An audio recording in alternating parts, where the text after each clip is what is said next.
নমস্কার বন্ধুরা, আমি কুমকুম ইন্সপায়ার থেকে বলছি। আজকে আপনাদের সাথে ললিন গুড় দিয়ে পাটিসাপটা রেসিপি শেয়ার করলাম। খুবই সুন্দর এই পাটিসাপটা রেসিপিটা, আর তৈরিও খুব তাড়াতাড়ি করে নিতে পারবেন। আমি এখানে একটা কাঁচের বোল নিয়ে নিয়েছি। এর মধ্যে নিয়ে নিলাম 1 কাপ ময়দা। এই কাপেরই মাপ করে হাফ কাপ সুজি নিয়ে নিলাম। এর মধ্যে দিয়ে দিলাম সামান্য একটু লবণ আর 1 কাপ হালকা গরম দুধ দিয়ে আমি এটাকে মিশিয়ে নিচ্ছি। এর মধ্যে দিয়ে দিচ্ছি চায়ের বড় চামচের 2 চামচ ললিন গুড়। ললিন গুড়টা দিয়ে ভালো করে আমি মেখে নিচ্ছি। বেশি মিষ্টি দেবেন না, তাহলে পাটিসাপটাটা তুলতে পারবেন না, ছিঁড়ে যেতে পারে। ললিন গুড় দিয়ে তৈরি করলে পাটিসাপটাটা খেতে খুবই ভালো লাগবে। আমি আরও একটু দুধ দিয়ে মিশিয়ে নিলাম। এখানে আরও একটু দুধ আমি দিলাম, দিয়ে ব্যাটারটা গুলে নিচ্ছি। একটু একটু করে দুধ দিয়েই ব্যাটারটা গুলে নিতে হবে। আমি দুধ দিয়ে গুললাম, আপনারা এটা জল দিয়েও গুলে নিতে পারেন। এখনও ব্যাটারটা ঘন আছে, তাই আমি আরও একটু দুধ দিয়ে গুলে নিলাম। একটু পাতলা করেই গুলবেন, বেশি ঘন ভালো না, আবার বেশি পাতলাও ভালো না, ঠিক এরকম রাখবেন। ময়দা আর সুজি দুধের সাথে গুলে নিলাম, নিয়ে আমি একটা ঢাকা দিয়ে 10 মিনিট ভিজিয়ে রাখবো। আমি এখানে পাটিসাপটা করার জন্য খোয়া ক্ষীর নিয়েছি 50 গ্রাম। এটাকে আমি সবজি কাটা গেটার দিয়ে গ্রেট করে নেব।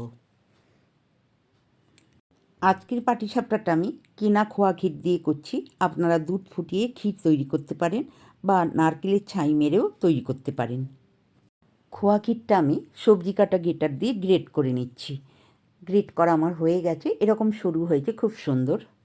এর মধ্যে নিয়ে নিচ্ছি 50 গ্রাম খেজুরে গুড়ের পাটালি। পাটালি গুড়টাও আমি এর সাথে গ্রেট করে নিলাম। ক্ষীর আর গুড়টা আমি গ্রেট করে নিয়েছি। এখন এটাকে আমি একটা ননস্টিক প্যানের মধ্যে নিয়ে নিলাম। এর মধ্যে সামান্য একটু দুধ দিয়ে দিলাম, দিয়ে একটু ফুটিয়ে নেব। এর মধ্যে দিয়ে দিলাম সামান্য একটি এলাচের গুঁড়ো, খুব সুন্দর গন্ধ হওয়ার জন্য। ভালো করে মিশিয়ে নিয়ে 1 চামচ সুজি এর মধ্যে দিলাম। 1 চামচ সুজি দিয়ে এটাকে ভালো করে নাড়াচাড়া করে একেবারে শুকনো করে নিলাম। আর দিয়ে দিলাম 1 চামচ ঘি। ঘি আর এলাচের গুঁড়ো দিয়ে পুরটাকে আমি একেবারে মাখো মাখো করে নিলাম। আপনারা পাতলাও রাখতে পারেন, আর এই ধরনের পুর তৈরি করলে খেতে খুবই সুন্দর হয়। এই পুরটা থেকে আমি ময়দার লেচির মতন কেটে নিয়ে লম্বা করে রোল পাকিয়ে নেব। এটা পাটিসাপটার ভেতরে দিয়ে তৈরি করতে খুবই সুবিধা হবে। আমি এইভাবে রোলগুলো তৈরি করে নিচ্ছি, আর এই রকম রোল মতন করলে পাটিসাপটার ভেতরে দিয়ে রোলটা তৈরি করতে খুবই সুন্দর হবে। ক্ষীরের রোলগুলো আমি লম্বা করে তৈরি করে নিলাম।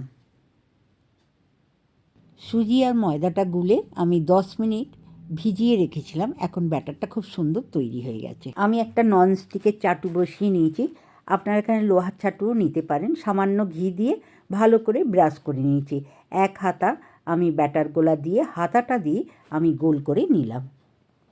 ব্যাটারটা দিয়ে আমি হাতা দিয়েই গোল করে নিলাম, একদম রুটির মতন হয়ে গেছে দেখুন। এইবার আমি এর ভিতরে পুরটা দিয়ে রোলটা তৈরি করে নেব। পুরটা দিয়ে দিলাম, এর মধ্যে পুরটা দিয়ে দিলাম, দিয়ে আমি খুন্তি দিয়ে এটাকে রোল করে নিচ্ছি। আমার একটা পাটিসাপটা হয়ে গেল। পাটিসাপটাটা আমার তৈরি হয়ে গেছে। আর আপনারা যদি আরও একটু লালচে ভাজা খান, তাহলে চাটুর পাশে রেখে দেবেন। লালচেও হয়ে যাবে বেশ কিছুক্ষণ থাকার পরে, আর গরমও থাকবে। এখন আমি পাটিসাপটাটা প্লেটের মধ্যে তুলে নিলাম। আবারও আমি সামান্য একটু ঘি দিয়ে দিলাম, দিয়ে ব্রাশ করে নিলাম। এইবার আমি 1 হাতা মাপ করে ব্যাটারটা দিয়ে দিলাম, দিয়ে ঠিক রুটির মতন গোল করে নিলাম। পুরো রুটির মতন তৈরি করে নিয়েছি। এখন আমি ক্ষীরের পুরটা এর মধ্যে দিয়ে আমি রোল তৈরি করে নেব।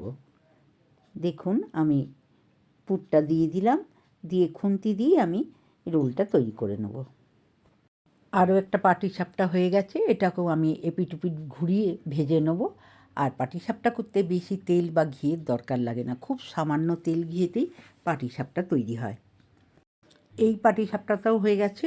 আমি একটু সাদার মধ্যে রাখলাম, সাদা অনেকেই খুব পছন্দ করে, তাই আমি সাদা সাদা করলাম।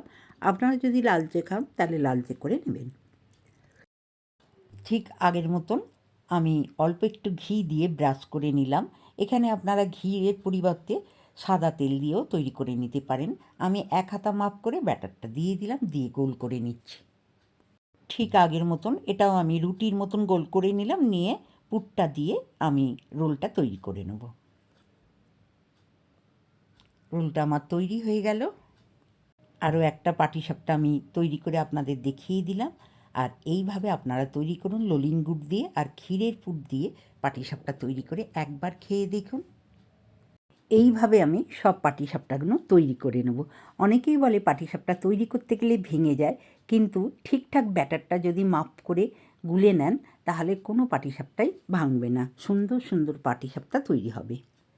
ললিন গুড় আর ক্ষীরের পুর দিয়ে পাটিসাপটাটা আপনাদের কেমন লাগলো? ভালো লাগলে অবশ্যই একবার বাড়িতে তৈরি করে খেয়ে দেখুন, আপনাদের ভালো লাগবে। আমি 1 কাপ ময়দা আর হাফ কাপ সুজি দিয়ে 8 পিসের মতন পাটিসাপটা তৈরি করে নিয়েছি। পাটিসাপটা রেসিপিটা আপনাদের ভালো লাগলে অবশ্যই একটা লাইক করবেন, কমেন্ট করবেন আর বন্ধুদের মধ্যে শেয়ার করবেন। আমার চ্যানেলে নতুন বন্ধু হলে চ্যানেলটি সাবস্ক্রাইব করে আমার পাশে থাকবেন। অবশ্যই একটা লাইক করতে ভুলবেন না। নতুন নতুন ভিডিও আপলোড হলে আপনাদের কাছে পৌঁছে যাবে। ভালো থাকবেন। নমস্কার বন্ধুরা।